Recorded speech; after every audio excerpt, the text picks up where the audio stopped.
FPS adalah sebuah game yang cukup menantang ya, yang dimana kalian ditampilkan dengan senjata doang. Jadi benar-benar simulasi perang yang sesungguhnya aja gitu. Nah, game FPS ini ada beragam ya. Ada seperti shooter arena gitu, survival, bahkan online, offline, dan lain sebagainya. Kalian bisa pilih sesuai metode yang kalian suka aja. Nah, langsung aja dah. Inilah 5 game FPS terbaik untuk Android. Penasaran dengan gamenya? Simak videonya. I'm so late, you sip wine, I drink straight, don't waste time to my place, I feel my Operation Apocalypse. Nah, apakah kalian masih ingat dengan game yang satu ini? Yap, Hyperfront, sebuah game yang sangat jelas menjiplak Valorant dari Riot Games. Jadi game tersebut ditutup karena gugatan dari Riot Games. Kabarnya sih, tapi tahu nggak, game tersebut kini bangkit kembali. Yap, game ini, Operation Apocalypse. Bisa dilihat bahwasannya ini game tidak jauh berbeda. Tidak banyak berubah dari Hyperfront versi lamanya. Bisa dibilang Hyperfront bangkit kembali dengan nama barunya. Apakah bakal kena gugatan lagi? Ya, nggak tahu ya. Lihat aja ke depannya. Tapi ada hal menarik dari Operation ini, yang dimana kabarnya ini game bakal rilis juga untuk versi PC-nya. NetEasy selaku pengembang berharap bahwasannya game ini tidak mengalami masalah lagi seperti sebelumnya dan menciptakan era baru untuk menjadi rivalnya Valorant. Ya, dengan begini sih Riot Games benar-benar dipaksa buat rilis Valorant Mobile secepatnya agar nggak kalah dengan game-game yang memiliki konsep serupa ya, seperti Operation Apocalypse bahkan Street Fighter kemarin. Sip, kita lihat gameplay. Sama aja nggak sih? Ada skill setiap karakter, efek keren, bisa beli senjata, beragam mode menemani kalian, dan nuansa Hyperfront banget dah. Bahkan dalam segi grafik juga udah mantep banget. Ini game masih tahap tesnya ya di region Cina, jadi belum rilis secara global. Dan kita nggak tahu bakal rilis secara global atau tidak. Jika rilis global, apakah Riot akan menindaklanjutkan lagi game yang satu ini? Kita belum tahu juga.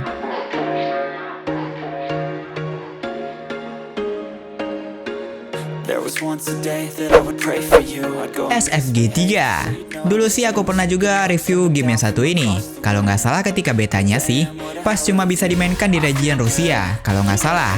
Dan sekarang game ini sudah tersedia secara global. Bahkan di Play Store Indonesia juga udah loh. Kagak perlu pakai VPN segala. Untuk gameplaynya, game ini mengingatkan kita pada seri CSGO yang terkenal di PC. Dengan map dan juga beragam mode yang sudah familiar untuk player CSGO. Oh ya, game ini adalah seri lanjutan atau versi upgrade-nya dari SFG 2, yang dimana seperti peningkatan secara grafis dan lain sebagainya. Plus poin penting game ini, bisa dimainkan secara offline loh. Selain mode multiplayer online bareng teman kalian atau orang random dari seluruh dunia, kalian bisa main game ini secara offline lawan bot yang disediakan. Selain itu, grafik dalam game ini udah keren banget sih. Gak percaya bahwa game ini bisa offline. Terus untuk mode, game ini juga menyediakan mode zombie, yang dimana kalian bisa jadi zombie dan juga bisa jadi penembaknya atau survivornya. Selain itu, game ini memiliki 40 lebih map yang dapat kalian mainkan. Jadi ya, kagak bosen dah. Terus senjata yang beragam, plus karakter atau operator yang beragam juga. Ntar pas awal gamenya, kalian juga bisa beli senjata yang berbeda juga. Ya, nuansa-nuansa CSGO lah.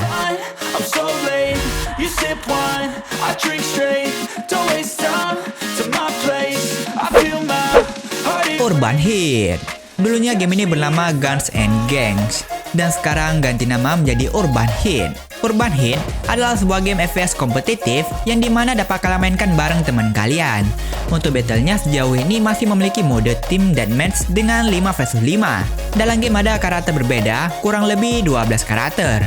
Golden Coppers ada 4, lalu El Cuckoos ada 4, dan yang terakhir Carbon juga ada 4, yang dimana masing-masing karakter memiliki kelebihan masing-masing tentunya. Untuk senjatanya sih bisa di setel di luar match, yang dimana gini nih, bisa kalian semacam upgrade atau nambahin equipment gitu. Jadi bisa dibilang berbeda dengan game sebelumnya, yang dimana game ini nggak bisa beli senjata ketika mati, cuma bisa switch weapon yang sudah disetting di lobby tadi.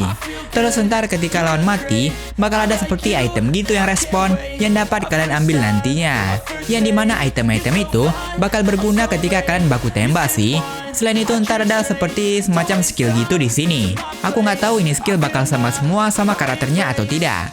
Soalnya karakternya masih belum kebuka juga nih. Dan simpelnya, game ini nggak ada item heal. Jadi ketika XP sudah menurun, bakal regen sendiri nantinya.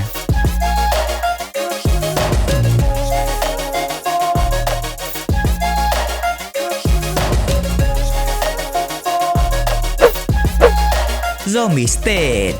Sebuah game yang akan membawa kita ke dalam dunia post-apokaliptik, yang dimana lawan kita tidak lain yakni gerombolan zombie yang mengincar kalian. Sebenarnya ini game sih tidak memiliki konsep benar-benar survival, tapi tetap memiliki elemen bertahan hidup gitu, tapi nggak secara utuh. Dengan pengambilan gameplay bergaya roguelike, yang dimana setiap habis stake, kalian bisa memilih dan meningkatkan ability dari karakter kalian.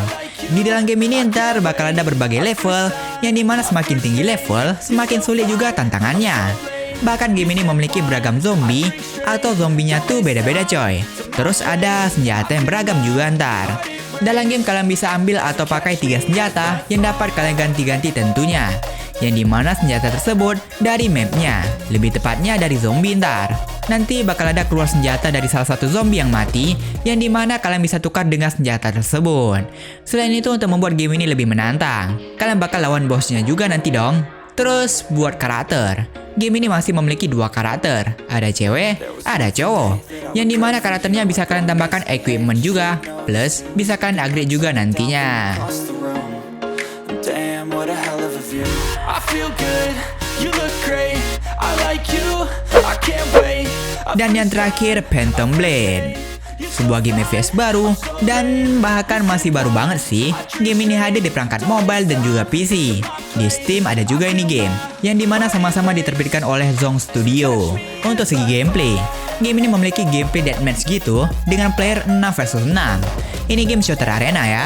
Ya seperti game shooter arena pada umumnya, yang dimana tujuan gamenya banyak-banyak kill lah. Kill tim kalian harus lebih banyak dari tim musuh untuk memenangkan match. Buat grafi, ini game memiliki visual grafi yang cerah juga dan bagus lah intinya. Game ini memiliki 5 karakter yang dapat kalian mainkan, yang dimana karakter-karakter tersebut ceritanya komando Hindia gitu. Dan kalian bisa membuat loadout berbeda, nggak tanggung-tanggung. Kalian bisa buat 5 loadout sekaligus dong, yang dimana supaya ketika bosan pakai senjata itu, bakal bisa ganti senjata gitu dalam matchnya ntar. Tapi ketika udah mati ya. Dan yang menjadi poin plus lainnya sih, ini game ringan. Bahkan ukurannya cuma 1 GB kok, dengan grafi yang juga memuaskan kok. So late, you sip wine, I drink straight. Don't waste time to my place. I feel my heart erase. So catch me if